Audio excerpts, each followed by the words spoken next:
Latest news from Europe and the world. Trump wins in the first swing state and leads in all other key states.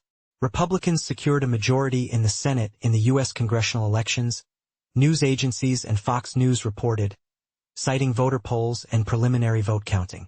Before that, Democrats had a majority in the House of Representatives. Harris also wins in Hawaii. Shortly after 6 a.m., it becomes clear that WAIs also go to Kamala Harris. That's another 4 electors in her piggy bank, now 169. Harris wins in Washington and Virginia. Another note. As expected, Kamala Harris receives the state of Washington with its 12 electors. Kamala Harris secured Virginia with 13 electors, news agencies and NBC reported, citing voter polls and preliminary vote counting. Trump is now leading in all key swing states. The U.S. election race, it seems, is increasingly tilting in Donald Trump's favor. He is currently leading in all key swing states: Michigan, Pennsylvania, Georgia, Arizona, Wisconsin. In some of them his advantage is obvious. Although in some states many votes in major cities, which are traditionally more Democratic, have not yet been counted, the trend is obvious. Now CNN also announces Trump's victory in North Carolina, 5:41 a.m. Now CNN has also declared Trump the winner in the first swing state.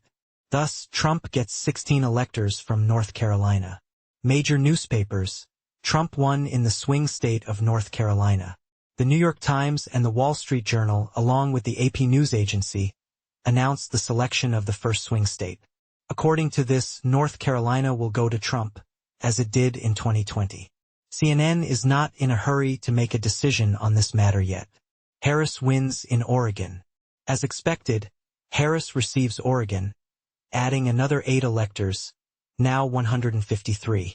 Harris received 54 electors from California. Trump won in Idaho. As expected, in 4 other states the polls have closed, 2 of them also being decided directly. Harris wins in California with 54 electors. The editorial reads, "For the first time this evening, we predict a likely Donald Trump victory. He has an advantage in Pennsylvania, Michigan, and Wisconsin. To beat Harris, she would have to flip all 3 races. Many votes are still to be counted, but Trump's lead seems big enough." After an explosive poll, Trump confidently wins in Idaho. Harris is now more confidently leading in Virginia. Up next, if you're reading this, you can immediately get into the campaign trailer. The U.S. elections are in full swing, and from 1 a.m. on Wednesday they've been hitting hard with new figures and results. A big overview of the elections shows who has already won in which state and how the race is looking in the swing states. You can find out about all current events in our big news ticker about the U.S. elections. Important. Donald Trump currently has a clear advantage.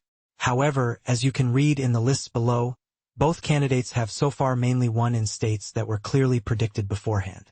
Trump has only secured the important swing state of North Carolina, as he did in 2020. Now it's about the remaining 6 swing states. You can read more about their status below. Up next, speculation about Trump's victory pushed Bitcoin to record highs. Bitcoin hit a new record high of over $75,000 during the U.S. election. Other cryptocurrencies, such as Ethereum and Dogecoin, are also rising significantly. Bitcoin is climbing to a new record high as results from the U.S. presidential election are tracked around the world. Donald Trump, who is running against Kamala Harris, supports digital assets in New York.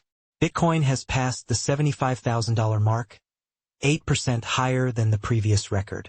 Trump's possible victory is a powerful driver for Bitcoin and other digital currencies. Frederick Collins from Valida explained, "It must be because the first figures look good for music, Trump. Bitcoin is one of the best instruments for trading tonight." Other cryptocurrencies, such as Ethereum and Dogecoin, have also risen. Dogecoin has risen 18%, reflecting the support of Elon Musk. Up next, this is brilliant. John King explaining the U.S. election, which is also admired by Germans. Kamala Harris or Donald Trump? The U.S. election is in full swing. CNN anchor John King once again tells the facts and figures about one of the most important political events of the year. The journalist's fans are not only Americans. Soon it will be that time again, and John King and his magic wall, German Zauberwand, will be used, because this year the 61-year-old will again be accompanying the U.S. election on television.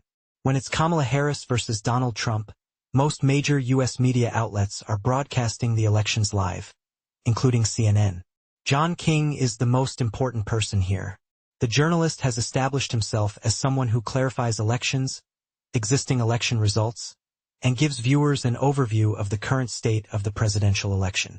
Up next, why does Melania still not want to move to the White House if Trump wins?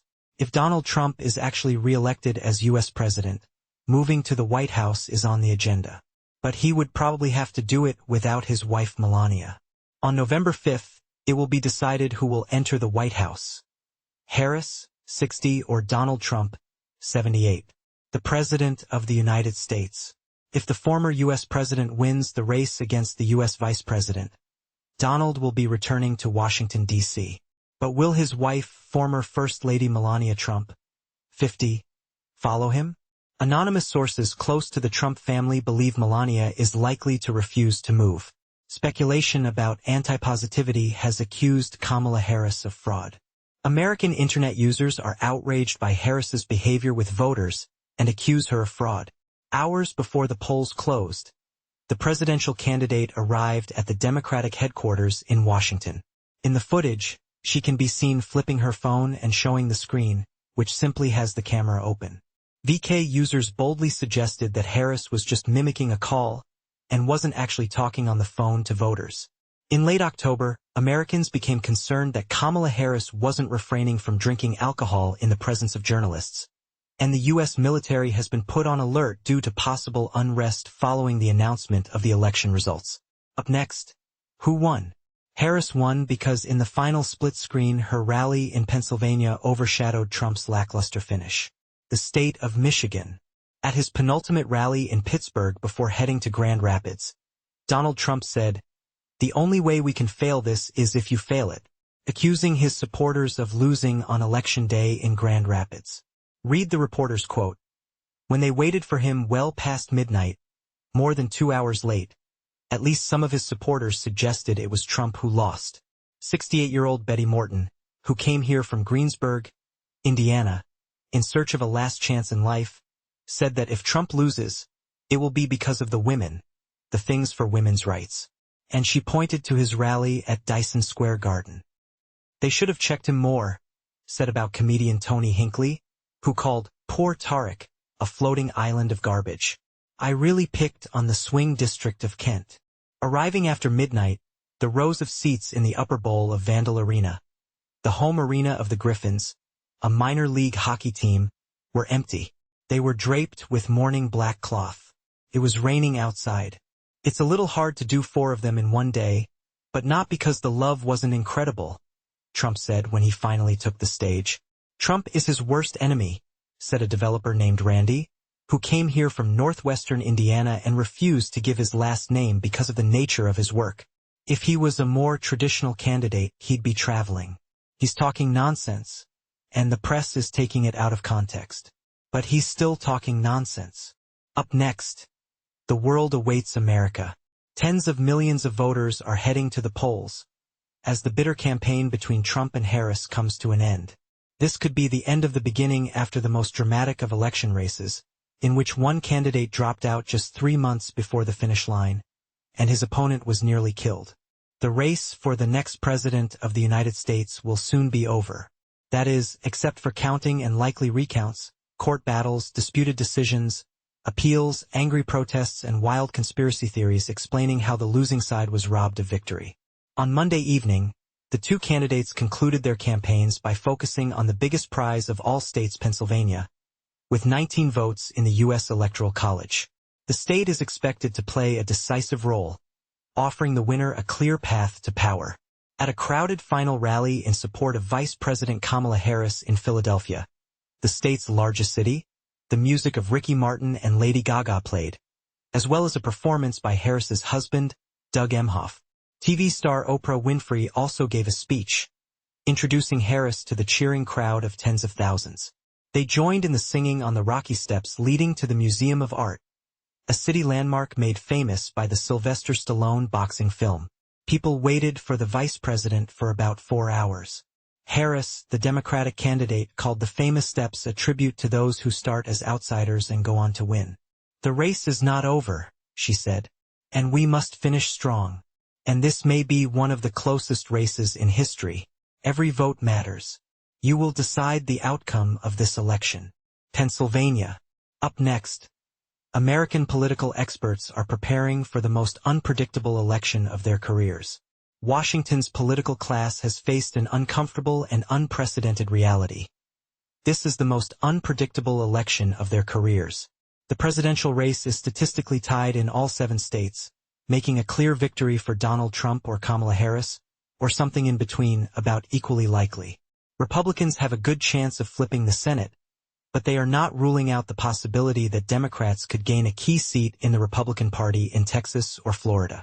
And while control of the House of Representatives often reflects the most important results, strategists on both sides of the aisle are preparing for surprises.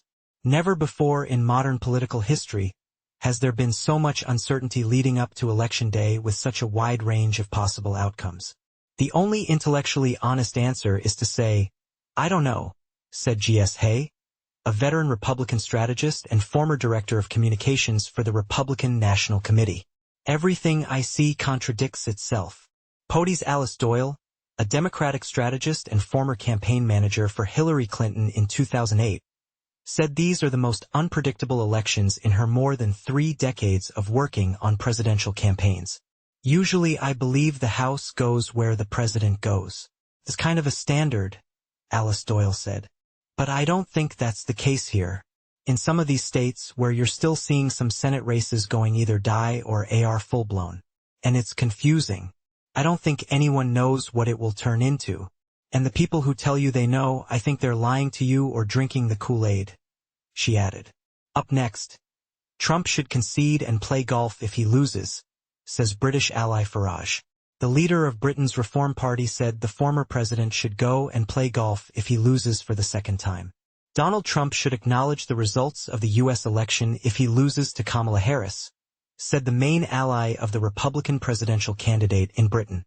As Americans head to the polls to choose their next president, Nigel Farage, a prominent participant in the Brexit campaign and MP leading Britain's Reform UK party, said Trump should not dispute the result as he did after his 2020 loss. "If it's been decided, then maybe it's time for Trump to get around and play some golf in turn," Farage told The Telegraph. During a visit to Trump's home in Palm Beach, he added, "The whole point of voting is that we don't have to fight. That's what we fought 2 world wars for. We are settling threats of consequences to counties trying to stop certification." State election officials say their offices are prepared for the certification process and are warning of consequences for any officials who try to disrupt it. They have also prepared documents to immediately file lawsuits to force any county to certify its results if it tries not to do so. Others threaten criminal prosecution of local officials who delay the process, citing several cases that are already pending. Efforts to prevent a fight over certification at the county level are being made amid concerns that Donald Trump's allies will try to overturn the election results if he loses. The former president has stepped up his attacks on the electoral system, particularly in the swing state of Pennsylvania, and several counties have tried to refuse to certify their results in recent elections. "If you don't certify, there's a charge," said Arizona's Secretary of State Adrian Fontes. "On top of that, we've sent letters to people I'd call tough to let them know about it." Up next. UK's Labour to Trump. Let's be friends. Britain's Labour government may backtrack from a host of highly critical comments about Donald Trump and work with him if he wins the US presidential election, a British cabinet minister said on Tuesday. Health Secretary Wes Streeting stressed the warmth of the relationship between Prime Minister Keir Starmer and the US Republican candidate, and tried to forget about the criticism of Trump by leading Labour figures before they came to power in July this year. Many senior Labour figures have lashed out at Trump. Foreign Secretary David Lemmy previously called Trump a sociopath who sympathizes with neo-Nazis, called him a dangerous clown and a racist from the Ku Klux Klan and Nazi sympathizers. London's Sadiq Khan is feuding with Trump, claiming the presidential candidate is racist, sexist, homophobic. Trump's company even accused Labour of interfering in the election. Nigel Farage, Trump's British ally who heads the Reform Party, believes these comments will make things difficult for a while. But what Trump may be open to reconciliation. Up next, Poland wants to invest over $700 million in increasing ammunition production. The Polish government is proposing to allocate over $700 million to increase ammunition production in order to have sufficient reserves in case of war. The bill aims to create opportunities for providing funding for measures aimed at increasing ammunition production capabilities. The draft notes. Particular emphasis is placed on large-caliber ammunition. The initiative is proposed to allocate 3 billion zlotys, approximately $750 million. The government expects to pass the bill by the end of the year. As reported, Poland's defense budget for 2025 will be a record and reach 4.7% of GDP. Polish Prime Minister Donald Tusk recently urged European countries to invest more in defense capabilities instead of worrying about a possible change in U.S. security policy after the presidential elections. Up next, there is no end to the confrontational course in the traffic light government. There was no calm in the government poker about the economic turn. On the contrary, ahead of the long-awaited meeting of the Coalition Committee on Wednesday, the leader of the FDP parliamentary faction, Christian Durr, called for a real change of direction in the traffic light. Before the parliamentary group meeting in Berlin, Durr cited reducing bureaucracy, easing the burden on companies and strengthening the market economy as key points. Great reforms also require great strength. The question is whether the coalition is willing to combine those forces. The FDP is ready to gather those forces. Meanwhile, Bild reports on an article by the SPD's Jerf, who allegedly clearly rejected FDP leader Christian Lindner's proposal for an economic turn. Yesterday, the party leader, Esken, said she did not consider any of Lindner's points to be feasible in a government led by the SPD. Up next, the crisis meeting in the Chancellery has ended. The Ministry of Finance is cool to Habeck. The leaders of the traffic light met in the Chancellery on Tuesday morning. Economy Minister Habeck considers his proposal to use billions of intel to cover budget holes a good compromise. But the Ministry of Finance does not agree. All events on the government crisis in the ticker. Is the traffic light coalition on the verge of collapse? The SPD, FDP and Greens are arguing about economic policy. Finance Minister Christian Lindner, FDP, calls for an economic turn in a policy paper. In addition, gaps still need to be closed before the Budget Committee meets to discuss the 2025 budget. Federal Chancellor Olaf Scholz, SPD, will have a week of decisions on November 14th. Follow all events related to the government crisis in the ticker. The Traffic Light Coalition in Crisis. Real-time ticker. The Ministry of Finance is cool to Habeck's proposal. The Ministry of Finance, headed by the FDP, is cautious about Robert Habeck's compromise proposal to use billions of intel to reduce budget holes. It's not about plugging budget holes by about 10 billion more or less, wrote Katja Hesse, Parliamentary State Secretary at the Ministry of Finance. There's no play money in the budget for individual parties. The crucial question now is how the economy can grow stronger again in the future. Finance Minister Lindner has made proposals that have been highly praised by the business community. Now the economy minister must propose how he wants to make Germany a business-friendly place to do business again without large debts and higher taxes. Lindner and Habeck left the Chancellery. After about 2 hours, Robert Habeck and Christian Lindner left the Chancellery. It is not yet known whether the talks were successful or not. Up next, media in 20 states are ready to send the National Guard to Washington in case of unrest after the elections. More than 20 U.S. states are prepared to send National Guard troops to Washington if necessary, as noted. National Guard representatives in 24 states have expressed their willingness to deploy their units to Washington if necessary, and an official request is made in the coming weeks after the presidential elections and before the inauguration. The agency writes that the District of Columbia has not yet made a formal request for the deployment of the National Guard. However, officials are holding meetings and preparing for the possibility that the U.S. Capitol building may again be engulfed in violence during the congressional certification of the election results. Speaking to reporters on Monday, November 4th, the head of future operations for the National Guard Bureau, Jean-Paul Lorenzo, noted that it is not yet known how many National Guard troops will be needed if necessary. He added that this will depend on the needs of the District of Columbia. But he stressed that the National Guard Bureau and states are already preparing for a request for support. Up next, Germany's vice-chancellor makes concessions to save the coalition. Germany's economy minister and vice-chancellor Robert Habeck made a key concession in budget deficit negotiations on Monday in an attempt to save the ruling coalition. The Social Democrats, SPD of Chancellor Olaf Scholz, the Greens of Economy Minister Robert Habeck, and the Free Democrats, FDP, of Finance Minister Christian Lindner. They have been unable to find common ground for several months on how best to close the multi-billion euro budget deficit for 2025. The dispute is over different strategies for reviving the economy, which is still struggling with rising energy prices and tough competition from China.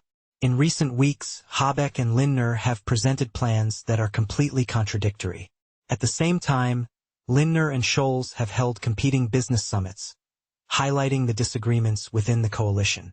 This week is considered critical for the coalition, as the government is scheduled to discuss a number of economic measures on Wednesday. Scholz received Habeck and Lindner in his office on Monday for the first of a series of discussions ahead of the Wednesday meeting. Tension in the German coalition. Scholz will hold talks with key ministers for several days to create a cacophony of the right budget, demanding concessions. He then announced that he would support the allocation of 10 billion euros from the Transformation and Climate Fund, which has become unnecessary for subsidizing new ones by this time. He always stressed that the funds should remain in the fund, used for other projects. Up next, Moldova announced the country's decision on European integration. The decision was published in the official monitor, and now the changes will be made to the constitution. According to the document, the words about the irreversibility of Moldova's European path will be added to the preamble of the constitution, confirming the European identity of the Moldovan people and the irreversibility of Moldova's European course, declaring European integration as Moldova's strategic goal. A separate article devoted to European integration will also be included in the constitution. Its first point will state that further accession to EU treaties will be approved by organic law. Organic laws are passed by Parliament with a majority of elected deputies. The decision of the Constitutional Court is final and cannot be appealed. The President of the Constitutional Court, Dominika Manoli, announced that 2 judges wrote a dissenting opinion, Judges Vladimir Turkin and Sergei Turkin. It should be recalled that on October 20th, a constitutional referendum on European integration was held in Moldova. According to the Central Electoral Commission, voter turnout in the referendum was 50.72%. 1,313,922 voters participated in the vote out of a total of 1,888,722. Valid votes, 749,720. Of these, 1,999,919 voters voted in favor of including European integration in the Constitution, and 739,500 voted against. About the reasons why Moldovan citizens were not ready to support the European path of their country,